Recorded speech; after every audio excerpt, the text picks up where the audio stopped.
नमस्कार मित्रांनो, स्वागत आहे तुमचं आपल्या यूट्यूब चॅनलवर. आज आपण SRPF गट क्रमांक 7 16 मे 2026 रोजी झालेल्या पेपरचे अंकगणिताचे विश्लेषण पाहणार आहोत. हा या व्हिडिओचा भाग 2 असेल. भाग 1 ला तुम्ही जो उदंड प्रतिसाद दिला आहे त्याबद्दल धन्यवाद. चला तर मग जराही वेळ न घालवता सुरुवात करूया. प्रश्न क्रमांक 17. ए दुकानदार प्रथम 10% सूट व नंतर 20% सूट देतो. बी दुकानदार अनुक्रमे 3 वेळा 10% सूट देतो. तर खालीलपैकी कोणते विधान बरोबर आहे असा प्रश्न आहे. आता इथे बघा, समजा वस्तूची किंमत 100 घेऊया. आता ए दुकानदाराने काय केलेलं आहे, 100 वस्तूवर 10% सूट म्हणजे 90 भागिले 100. त्यानंतर 20% सूट म्हणजे 100 भागिले 20 किती होणार आहे, 80 भागिले 100. आता याचं उत्तर किती येणार आहे, 72 रुपयाला ती वस्तू त्याने दिलेली आहे. त्यानंतर दुकानदार बीने काय केलेलं आहे, 100 रुपयाला मूळ वस्तू असणार आहे. त्यानंतर 3 वेळा त्याने सूट दिलेली आहे 10 रुपयाची म्हणजे 90 भागिले 100. 90 भागिले 100 आपण 3 वेळा लिहू शकतोय. किती होणार आहे उत्तर याचं, 81 गुणिले 9 भागिले 10, 72.9 होणार आहे.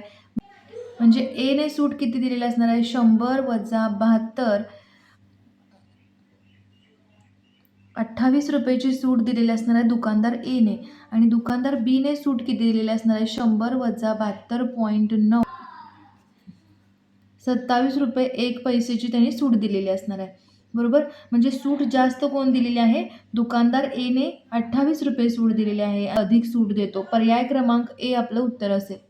क्रमांक 18. यम बरोबर 45, एन बरोबर 50, तर यम हा एन पेक्षा किती टक्क्यांनी लहान आहे. आता आपण कसं काढतोय, किती टक्क्यांनी लहान आहे म्हणजे पर्सेंटेज लहान काढायचं आहे आपल्याला, बरोबर, किंवा पर्सेंटेज कमी काढायचं आहे. इथं काय करतोय आपण, वरती वजाबाकी करतोय, 50 वजा 45 आणि पर्सेंटेज लहान काढायचं आहे. त्यामुळे मोठा कोणता यामधील, 50, त्यामुळे 50 घेतला आणि पर्सेंटेजमध्ये व्हॅल्यू काढायची आहे, त्यामुळं मल्टिप्लाय 100 केलेला आहे.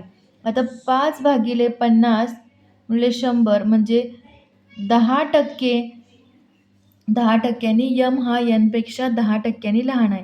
पर्याय क्रमांक डी आपलं उत्तर असेल. प्रश्न क्रमांक 19. एका पाण्याची टाकी ए नळाने 6 तासात भरते, बी नळाने 8 तासात भरते आणि सी या तोटीने 24 तासात रिकामे होते. तर तिन्ही एकाच वेळी सुरू केले तर ती टाकी किती वेळात भरेल. आता ए नळाने 6 तासात भरते, बी नळाने 8 तासात भरते आणि सी नळाने रिकामी होते, म्हणून इथं मायनस घेणार आहे आपण, 24 तासात रिकामी होते. आता हे उत्तर आपल्याला फाइंड करायचं आहे. याचा छेदाचा लसावी किती येईल, 24, म्हणून 24ने मल्टिप्लाय करतोय आपण, 24 गुणिले 1/8, 24 गुणिले 1/24 आणि मल्टिप्लाय करतोय म्हणून डिवाइडसुद्धा करावं लागतं. 4 साइन चौक 24, 8 त्रिक 24, 24 किती होणार, 4 अधिक 3 वजा 1 भागिले 24. याचं उत्तर येईल 6 भागिले 24 म्हणजेच 1/4, म्हणजे 4 तासात ती टाकी भरेल. पर्याय क्रमांक सी आपलं उत्तर असेल. क्रमांक 20. 0, 1, 2, 3, 4, 5 या अंकाचा वापर करून जास्तीत जास्त किती 4 अंकी समसंख्या तयार होतील असा प्रश्न आहे. आता प्रश्नामध्ये असं नाही की एकदाच वापर करायचा आहे असं कुठंही लिहिलेलं नाही. म्हणजे कोणताही आपण अंक 4 अंकी बनवण्यासाठी कोणताही अंक आपण वापरू शकतो. पुनरावृत्तीसुद्धा करू शकतो अंकांची. आता समसंख्या बनवायची आपल्याला, त्यामुळे इथं जो नंबर असणार आहे तो काय असणार आहे, एकतर 0 असणार आहे, 2 असणार आहे किंवा 4, तरच ती समसंख्या तयार होणार आहे. म्हणून इथं काय घेणार आपण, 3C1 म्हणजेच काय, या तिन्हीपैकी कोणताही एक घेणार आपण, म्हणजे 3C1 काय असतो, 3 असतो. आता इथे काय सांगितलंय, तर 4 अंकी अंक बनवायचा, तर राहिलेले नंबर घेणार नाही आपण. कोणते अंक आहेत, पुनरावृत्ती झाली तर चालते, त्यामुळं या 1, 2, 3, 4, 5, 6 अंक आहेत. त्यामधला 0 इथं आपण घेऊ शकणार नाही, कारण 0 घेतला तर अंक तर 3 अंकी संख्या तयार होणार. त्यामुळे 1, 2 इथे कोणते नंबर येणार आहेत, पहिल्या ठिकाणाला 1, 2, 3, 4, 5 या 5 पैकी कोणताही एक नंबर येईल, म्हणून गुणिले 5. आता या स्थानी कोणता अंक येणार आहे, 0 पण घेतला तरी चालतो, त्यामुळे इथे 6 नंबर येणार आहेत आणि इथे 6 नंबर, म्हणजे 5 गुणिले 6 गुणिले 6 गुणिले 3. याचं उत्तर काय असणार आहे बघा, 5 गुणिले 36 गुणिले 3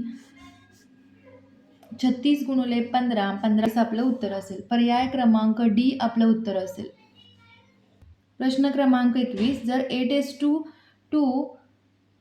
8चा स्क्वेअर एस टू 2चा क्यूब दिलेला आहे तर त्याचा अंतिम गुणोत्तर किती असं विचारलंय. 8चा वर्ग असेल 64, 3चा क्यूब असेल 8, 8 8 64. 8:1 आपलं उत्तर असेल. पर्याय क्रमांक ए आपलं उत्तर असेल. प्रश्न क्रमांक 22, पी क्यू आर एक त्रिकोण दिलेला आहे आणि हा काटकोन त्रिकोण आहे. मग इथे आपल्याला के ची व्हॅल्यू फाइंड करायची आहे आणि पी आर ही बाजू 3k+1 आहे. इथे आपण कसं करतोय बघा, पायथागोरस थेरम वापरतोय. हा झाला त्याचा कर्ण, म्हणजेच कर्णचा वर्ग म्हणजे P R square. Pythagoras theorem काय आहे, P R square P Q square plus Q आरचा स्क्वेअर. आता पी आरचा स्क्वेअर काय, 3k+1चा स्क्वेअर. पी क्यूचा स्क्वेअर काय, 12चा वर्ग अधिक क्यू आरचा वर्ग काय, 35चा वर्ग. आता 12चा वर्ग 144, 35चा वर्ग कसा काढतोय आपण, 5चा 25 लिहितोय. 3 नंतर कोणती संख्या येते, 4. मग 3 गुणिले 4 12, 12 25 35चा वर्ग आहे. आता याचं उत्तर किती येईल, 1369 याचं उत्तर येईल. आता हे 3k+1 हा स्क्वेअर करत बसायचं नाही, तर याचं काय करायचं आहे आपल्याला, दोन्ही साईडचं वर्गमूळ घ्यायचं आहे. वर्गमूळ घेऊया दोन्ही साईडचं, म्हणजे इथं काय होईल, 3k+1 होईल. आता याचं वर्गमूळ कसं काढतोय आपण, याचं वर्गमूळ 1369. याचे 2 पार्टिशन करायचे. 1369चे 2 पार्टिशन करायचे. आता एक तर त्या संख्येचा वर्ग हा शेवटी 9 असतोय, तर 3चा वर्ग शेवटी 9 असतोय. 7चा वर्ग 49, त्यामुळे शेवटी 9 असतो. या 3 किंवा 7 पैकी एक नंबर कोणता तर येणार आहे. आता आता इथे किती आहे, 13. 13 म्हणजे आता कोणत्या संख्येचा वर्ग याच्यापेक्षा कमी आहे, म्हणजे आता 4चा वर्ग आहे 16, 3चा वर्ग आहे 9, म्हणजे याच्यापेक्षा कमी कोणता आहे, 3चा वर्ग, म्हणून 3 घेतोय आपण. त्यानंतर 3 गुणिले 4 किती होतात, 12. 12 हा नंबर 13पेक्षा लहान आहे, म्हणून काय घेतोय, 7 नंबर आपण घेतोय, म्हणजे ही 37चा हा वर्ग असणार आहे. हे 37 असेल. मग 3k+1 बरोबर इथं काय करूया, 37 - 1 होईल, 36 होईल 3k. मग के ची व्हॅल्यू काय येईल, 36/3, 12 ह्याची व्हॅल्यू असेल. पर्याय क्रमांक बी आपलं उत्तर असेल. क्रमांक 23, एक इष्टिका चिती आकाराची पाण्याची टाकी जमिनीवर बांधली असून तिची लांबी 5 मीटर, रुंदी 3 मीटर आणि उंची 2 मीटर आहे. या टाकीला बाहेरून रंग देण्यासाठी प्रति चौरस मीटर 25 रुपये दराने एकूण किती खर्च येईल. आता ही जी टाकी आहे, इष्टिका चिती आकाराची टाकी आहे, ही जी टाकी आहे ती जमिनीवर बांधली असल्यामुळे या साईडला रंग देता येणार नाही आपल्याला, कारण या साईडचं आपल्याला पृष्ठफळ पण काढायची गरज नाही लागणार नाही. फक्त आपल्याला या चारी भिंतींचं काढावं लागणार आहे, क्षेत्रफळ काढावं लागणार आहे. इथे काय केलं आपण, 4 भिंतीचे क्षेत्रफळ काढलेलं आहे. एकतर रंग वरती देणार आहे आपण टॉपला आणि या 4 भिंतीने देणार आहे, कारण त्यामुळे. आता 4 भिंतीचे क्षेत्रफळ कसं काढतोय आपण, 2h × l + b. आता h आहे 2 मीटर, l आहे 5, b आहे 3. आता 4 भिंतीचे क्षेत्रफळ आलेलं आहे 32 चौरस मीटर आणि टॉपचं जे क्षेत्रफळ आहे, तर टॉपचा जो आकार आहे तो आयताकृती असल्यामुळे l × b आपण काय घेतलेलं आहे, त्याचा फॉर्म्युला यूज केलेला आहे. लांबी आहे 5, रुंदी आहे 3, त्याचं किती आलेलं आहे क्षेत्रफळ 15. आता 32 + 15 म्हणजे 47 चौरस मीटर या क्षेत्रफळाला आपल्याला कलर करायचा आहे किंवा रंग द्यायचा आहे.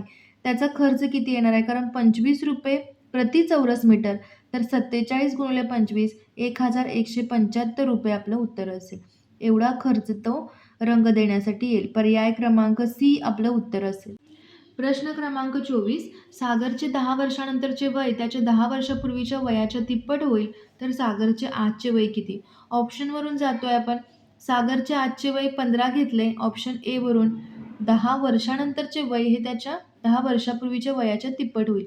10 वर्षापूर्वीचे वय किती असणार आहे त्याचे, 5 असणार आहे आणि 10 वर्षानंतरचे किती असणार आहे, 25. हे तिप्पट होतंय काय, नाही, हे 5 पट होतंय, त्यामुळे हा ऑप्शन होणार नाही. ऑप्शन बी चेक करा. सागरचे आजचे वय आहे 20, 10 वर्षापूर्वी असणार आहे 10 अजून 10 वर्षानंतर होणार आहे त्याचं 30. हे काय आहे? तिप्पट आहे. त्यामुळे ऑप्शन क्रमांक बी आपलं उत्तर असेल. प्रश्न क्रमांक 51 योग्य पर्याय ओळखा. ही सिरीज मी पुन्हा इथे लिहून घेते बघा.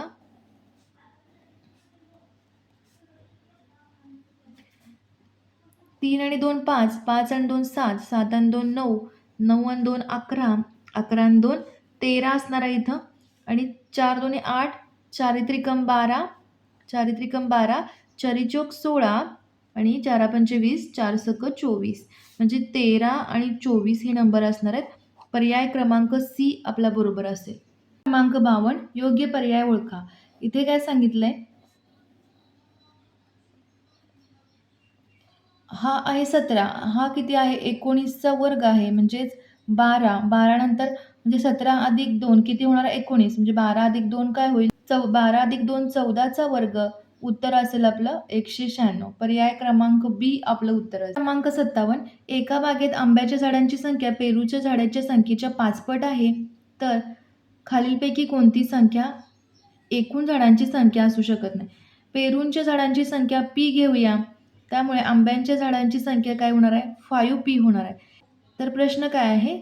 खालीलपैकी कोणती संख्या एकूण झाडांची संख्या असणार आहे? एकूण झाडे काय असणार आहेत? 6p. आता 6ने कोणत्या संख्येला डिवाइड होत नाही? ती आपली झाडांची संख्या असू शकणार नाही. आता 6ला 72ला 6ने डिवाइड होत आहे. 72ला भाग जातोय 6ने. 60ला 6ने भाग जातोय. 48ला 6ने भाग जातोय. पण 80ला 6ने भाग जात नाही. त्यामुळे 80 ही झाडांची संख्या असू शकणार नाही. पर्याय क्रमांक ए आपलं उत्तर असेल. हा व्हिडिओ आवडला असल्यास लाईक करा. तसेच तुमच्या भरती करणाऱ्या मित्रांना देखील शेअर करा. लवकरच येतोय आपण आज झालेल्या वरणगाव पेपरचे अंकगणिताचे विश्लेषण घेऊन. सराव करा, अभ्यास करा. Thank you.